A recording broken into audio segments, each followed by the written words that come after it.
hey, today we're going to talk about important information on buying your first home. Information that I want little kiddos like mine to know, and advice to follow, and advice for you to follow as well. All right, Mercy, you did great. High five. Love you. Bye. Okay, so now let's talk a little bit more about critical information that I believe you should know about buying your first home. Now, this is advice that I have learned through time. I want to share this because, like I had said, this is information that I wish I would have known 20 years ago. So this episode is for everybody, but I do believe I kind of have a particular age group in mind, and that's the 20 to 30s. Not to say this doesn't apply to you if you're not that age, but if you do find yourself potentially in this episode thinking, not really relating to me too much, I want to ask you to do a favor. I want to ask for you to share this episode with a few people that you believe may benefit from this information. All right? Give them the gift of knowledge. The gift of knowledge goes a long way. Now, for those of you who have bought a home before, do you remember the first home you bought? Do you remember those nerves, right? And kind of the excitement when you bought it? I know Jess and I do. We were so excited about having something of our own, not throwing our money away and rent anymore. And honestly, those were really good goals then, and they're still very common goals that most first-time home buyers have. And again, nothing's wrong with those, but I want to encourage a third priority for you. Okay, a third priority that I believe should be of first importance as you think about purchasing your first home, and it's this: it is retirement. Now, I know that sounds funny. You're 20 years old and you don't even know who your spouse might be, or you're not sure what your career is going to be, and you're thinking retirement. Yeah, that's exactly right. Okay, usually thinking about retirement, I know, is not going to come on your goal list for a while. I get that.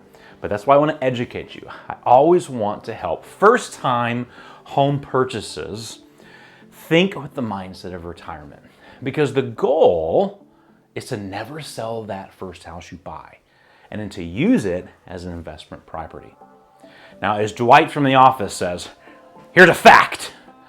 Okay, here's a fact. The first home you buy is not going to be your last home you buy, most likely. Now, 43% of buyers actually think that they're going to live in the first home that they buy for 16 or more years. But in all actuality, 60% of those actually end up selling within the first 7 years. So, the home you decide on may not be your last. You might actually, well, the three top reasons for moving within the first 7 years is to be closer to family, need a bigger home because maybe you have a family, or you have a job change. So all of those may very well happen. So here's my advice to you. Think like an investor when you buy your first home, because chances are very high that you're not going to stay in that home forever. But you can, underline, write this down, but you can make your first home financially beneficial for your lifetime. That's huge. So the first home you buy should be a good rental property. It means it's a good location, it's a good rental rate, and low maintenance. Think about doing this strategy I'm going to share with you. Buy one primary residence every 2 years. That's it. Buy one primary residence every 2 years. Now hear me out. The smartest way to buy investment properties is to buy them as your primary residence first. This is because primary residence loans are so much better than investment loans. When you buy an investment property, you have to pay 1% or more higher interest than primary residence. You have to put 20% down payment typically. Primary residence, totally different. Primary residence, the benefits you have is you get lower interest rate and lower down payment requirements. Down payments can be as low as 3 to 5%. So here we go. Hear me out.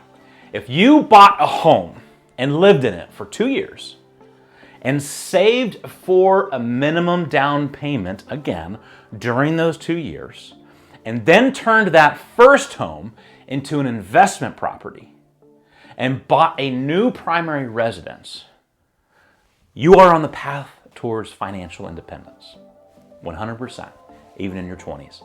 Financial independence is having enough passive income to pay all of your living expenses.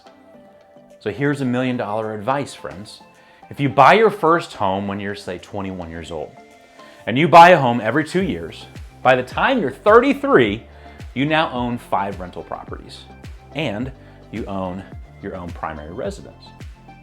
So you then let renters pay off all of the mortgages on those 5 rental properties, and by the time you're 55 to 60 years old, all those mortgages are paid off by someone else, and now you have $10,000 or more a month coming in, passive income for the rest of your life.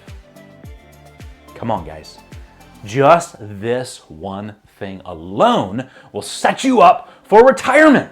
So not even to mention all of the other investment opportunities that you get during your 30s and 40s. We're just talking about your first 5 homes that you purchase.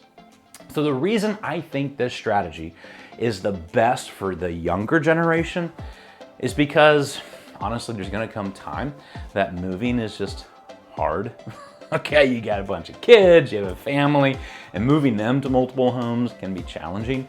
So do this at a much earlier age in life, and it's gonna set you up to hunker down in the home that meets all of your needs for the rest of your life that you have chosen.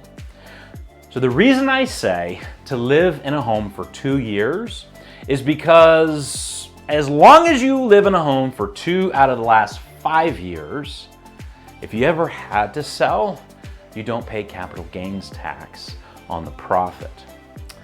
So the goal is to never sell, right?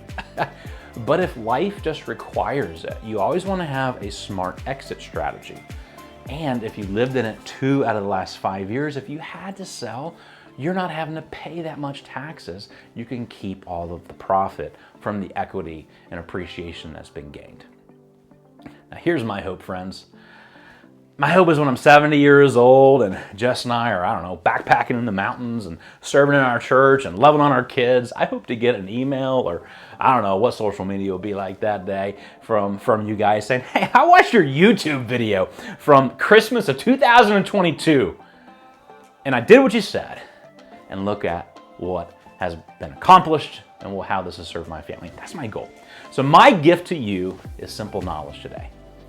Have an amazing 6 days before Christmas. 6 more days of celebrating Advent, the coming of Christ as we celebrate Christmas. Have a wonderful day and God bless.